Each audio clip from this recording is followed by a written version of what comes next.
As my very close friend, Dr. Ganguly, was deliberating over here, I was speaking there with bemused attention because what he was trying to say, I feel that what he missed was, and he missed it by a mile, he was talking about the use of analog insulins in general medical practice. Well, nobody is doubting that. Analog insulins are definitely superior to the conventional insulins in general medical practice. But I believe the topic of today's discussion was in the critical care. And what is the data that we have got here? Let us see. Before I go on to the debate, we don't want to fight like this. This is what we will not be doing, neither like this. But because Dr. Ganguly is a very close friend of mine, we'll be fighting like this. Okay, so just to mention a few important points, that I'm not in disagreement with what they say. As one of the speakers mentioned here earlier, that whenever there is a debate, there is not an absolute black or an absolute white, but there's something, what it is, more of a gray zone. And yes, we are about to enter this gray zone. And what are the points where I differ with him? Did you think about the cost of using analog insulins in all hospital patients? The data that he has shown is mainly from the Western world, not in a country like India where the patients have to buy their insulin. I'm not sure how many of you have had experience with analog insulin, but having practiced in this country for the last 10 years, perhaps a little more than what Dr. Ganguly has done, and at the same time having a considerable experience in UK, where both of us were trained, there is a stark difference in the affordability of patients. And this is something which you cannot ignore. Let us not forget the golden aphorism.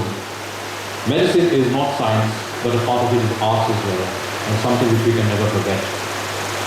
I've had several patients who had suggested, who had initially started on analog insulins, obviously because of their umpteen benefits. No one is questioning those benefits, but they simply could not afford it. And we had several patients, a large number of patients who just had to stop this practice, stop their analog insulins, just because of the cost. Does he really believe in a critical care setting, when insulin is used IV most of the time, analog insulin scores over conventional insulin? Has he ever thought about that? In most of the critical care settings, we give the insulin in an IV way, not in a subcutaneous manner. He did show the data of imipirase, but people who know imipirase, that particular study that he shown, I personally know him, and he has been someone who has been known in the diabetes world for bringing up, I should say, very queer studies. That particular study which Dr. Ganguly showed, looking at the action of subcutaneous lispro in the treatment of diabetic ketoacidosis. Well, the number of patients were just 20 in all. And what did he mean by uncomplicated diabetic ketoacidosis? Can anybody say, when you get a patient with DKA, that this patient is not going to become a complicated case? I don't think there is any ground to go for experimental treatment in somebody who has got a complication like diabetic ketoacidosis. Okay. Is there any head-to-head study showing the superiority of analog insulins over conventional insulins so far as mortality benefits are concerned? See, this is the thing which we are interested in the end. We want to see whether the patient is really coming out alive out of the critical care unit. How do we debate when there is no hard data? This is the data access from the PubMed site. And this was what the user query was, analog insulin versus conventional insulin in critical care. And see the results, 0. There is no study at all comparing the two. So how can we go for a debate on this? There is simply not enough data on this. There is some data in dogs though. This was a study done on rapid insulin analog to treat diabetic ketoacidosis in dogs. And they found that because dogs would not like to go for an IV insulin, treating them with subcutaneous lispro might be a good option. But human beings are human beings, they're not dogs, are they? Now, this is a point about which Dr. Ganguly has talked about in full detail. Now, but just to reiterate what he has said, what happens when we inject human insulin in subcutaneous tissue? So, insulin molecule basically comes in the form of monomers. In the subcutaneous tissue, there's formation of hexamers. This is what happens to the conventional insulin. Okay. It dissociates into dimers and the monomer, and only monomers released in the blood. That's why when conventional insulin is given, it's given 30 minutes before the meal, because it takes time for this dissociation to take place, which does not happen with analog insulins. Okay. When the analog insulin, the dissociation takes place, they get stopped. And this is another slide which shows basically what happens. So basically the concentration of the insulin, it goes in the balance and it dissociates, the diffusion takes place, and the breakdown of diffusion and release takes place in this time frame. And these are the shortcomings of conventional rapid-acting insulin, which Dr. Ganguly has already alluded to in full detail. So this is what the normal physiological insulin profile is like. And this is what a regular soluble insulin does. So there is quite a period of unaccounted for hypoglycemia followed by maybe hyperglycemia. Now this is, we all know, but that is in a non-critical care patient. In a critical care patient, I think the rule always says that most of the time, they receive intravenous insulin. And when it comes to giving intravenous insulin, there is no discernible defect between an analog insulin and a conventional insulin. So look, this is a study which was done in 2004, and they looked at the IV insulin therapy, and they still say that the best controlled one is basically regular insulin in concentration or this sort of a concentration.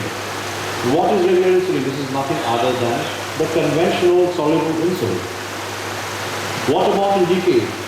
This is the British Society of Pediatric and Endocrine Disease recommended DK guidelines in 2009. And what they say, they make a human soluble insulin, for example, actrapid.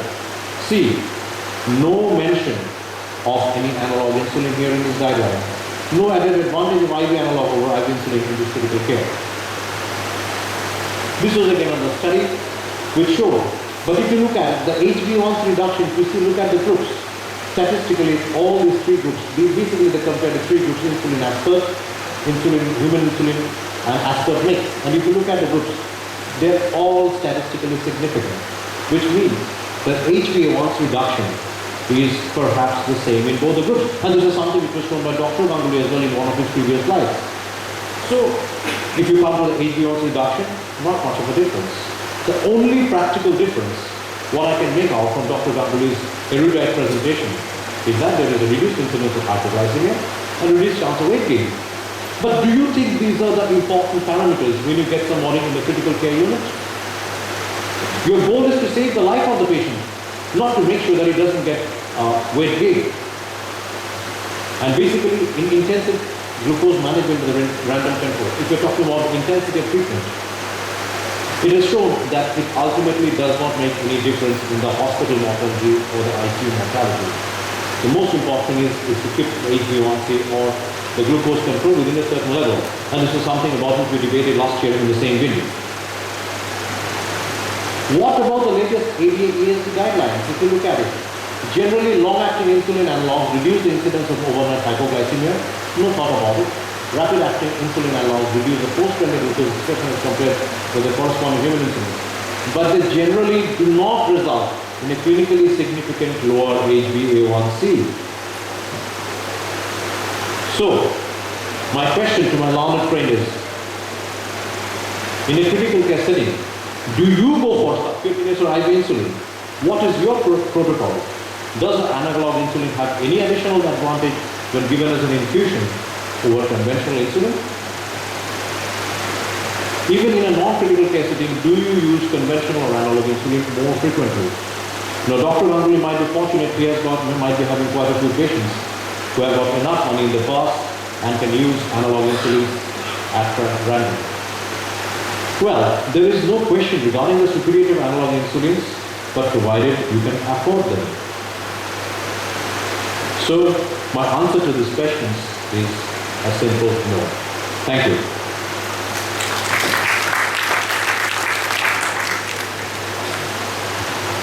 Dr. Ganguly,